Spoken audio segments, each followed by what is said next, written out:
Hey, it's Tucker Carlson. You often hear people say the news is full of lies, but most of the time that's not exactly right. Much of what you see on television or read the New York Times is in fact true in the literal sense. It could pass one of the media's own fact checks. Lawyers would be willing to sign off on it. In fact, they may have. But that doesn't make it true. It's not true. At the most basic level, the news you consume is a lie of the stealthiest and most insidious kind. Facts have been withheld on purpose, along with proportion and perspective. You are being manipulated. How does that work? Let's see. If I tell you that a man has been unjustly arrested for armed robbery, that is not, strictly speaking, a lie. He may have been framed. At this point, there's been no trial, so no one can really say. But if I don't mention the fact that the same man has been arrested for the same crime 6 times before, am I really informing you? No, I'm not. I'm misleading you. And that's what the news media are doing in every story that matters, every day of the week, every week of the year. What's it like to work in a system like that? After more than 30 years in the middle of it, we could tell you stories. The best you can hope for in the news business at this point is the freedom to tell the fullest truth that you can. But there are always limits.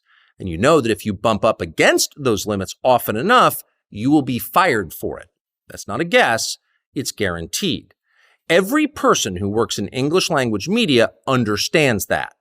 The rule of what you can't say defines everything. It's filthy, really, and it's utterly corrupting. You can't have a free society if people aren't allowed to say what they think is true. Speech is the fundamental prerequisite for democracy. That's why it's enshrined in the first of our constitutional amendments. Amazingly, as of tonight, there aren't many platforms left that allow free speech. The last big one remaining in the world, the only one, is Twitter, where we are now. Twitter has long served as the place where our national conversation incubates and develops.